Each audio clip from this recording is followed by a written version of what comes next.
मंडळी नमस्कार. अहिल्यानगर महापालिकेचा यावर्षीचा म्हणजे 2026-27चा अर्थसंकल्प आज 17 मार्च रोजी महापालिकेच्या स्थायी समितीच्या दालनात आज आज सादर करण्यात आला. अहिल्यानगर महापालिकेचे आयुक्त यशवंत डांगे यांनी स्थायी समितीचे सभापती सुभाष लोंढे यांना हा अर्थसंकल्प सादर केला. आणि या संदर्भात माहिती देताना आयुक्त डांगे यांनी अनेक अशी महत्त्वाची कामं यावर्षी करायची आहेत असं सांगितलं. आणि एकूण 1700 कोटी रुपयांचा हा अर्थसंकल्प आज सादर करण्यात आला. तर यामध्ये अनेक असे महत्त्वाचे मुद्दे आहेत की ज्यामध्ये पाणीपुरवठा असेल, वीज बिल असेल, पथदिवे, शिक्षण विभाग वेतन हिस्सा, महिला बालकल्याण, अपंग पुनर्वसन, दिव्यांग पुनर्वसन योजना, मागासवर्गीय कल्याणकारी योजना आहेत त्या योजनेवर 8 लाख रुपये असे प्रत्येक योजनेवर काही लाख रुपये, काही कोटी असे खर्च करण्यात येणार. उदाहरणार्थ समजा आता पेन्शन सेवा उपदान योजना जी आहे ती 71 कोटी असे तरतूद करण्यात आली. 71 कोटी 50 लाख रुपये. वीज बिलासाठी पाणीपुरवठ्याचे वीज बिल आहे त्यासाठी 45 कोटी रुपयांची तरतूद करण्यात आली. पथदिवे याचं वीज बिल जे आहे, स्ट्रीट लाईटचं वीज बिल ते 8 कोटी रुपयांचे त्यासाठी तरतूद करण्यात आली आहे. शिक्षण विभाग वेतन हिस्सा 6 कोटी 50 लाख, महिला बालकल्याण 2 कोटी, दिव्यांग पुनर्वसन योजना जी आहे त्यासाठी 2 कोटी 55 लाख, मागासवर्गीय कल्याणकारी योजना यासाठी 8 कोटी 41 लाख, सदस्य मानधन जे आहे जे महापालिकेचे नगरसेवक आहेत त्यांच्या मानधनासाठी 63 लाख,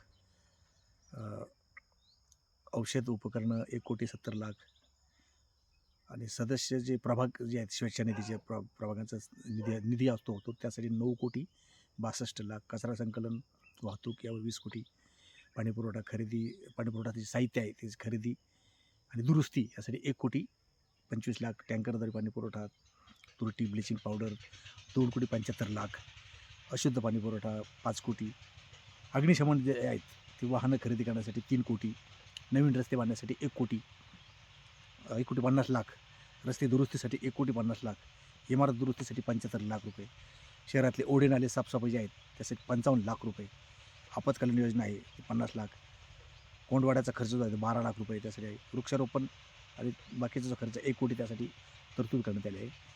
हिवताप प्रतिबंधक योजना आहे ती 60 लाख रुपये, कचरा डेपो आणि जो प्रकल्प जो आहे तो प्रकल्प उभारण्यासाठी 1 कोटी, प्रकल्प चालू आहे की माहीत नाही, तर त्यासाठी 1 कोटी रुपये तरतूद करण्यात आले. मोकाट कुत्री जनावरे यासाठी बंदोबस्त याचा जो आहे जी शहरात मोकाट कुत्री आणि जनावर जे आहेत त्यांचा बंदोबस्त करण्यासाठी 1 कोटी 40 लाखाचा निधी परत त्याची तरतूद करण्यात आली.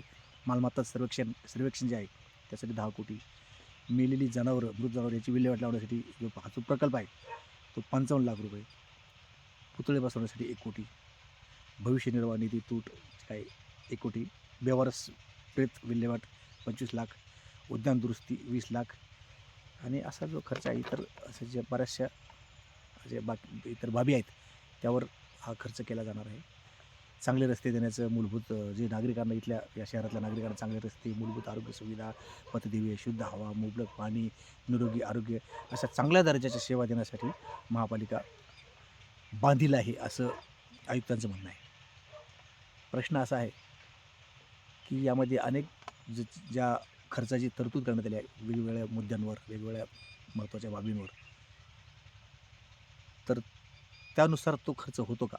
उदाहरणार्थ शहरातली मोकाट जनावरं आणि मोकाट कुत्री यांच्यावर मागच्या वेळेससुद्धा खर्च केला, यावरसुद्धा खर्चाची तरतूद करण्यात आली, मागच्या वेळेससुद्धा खर्चाची तरतूद करण्यात आली. मात्र यात हा जो खर्च आहे जो तरतूद केलेला तो खर्च खरोखर खर्च केला जातो का?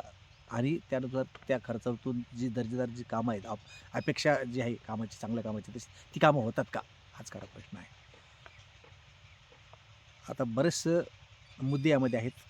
तर आज जे स्थायी समितीचे सभापती असतील त्यांना अभ्यासासाठी वेळ दिला आहे.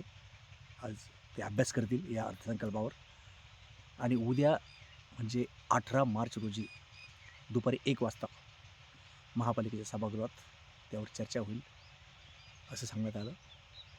तर आज हा अर्थसंकल्प जो सादर करण्यात आला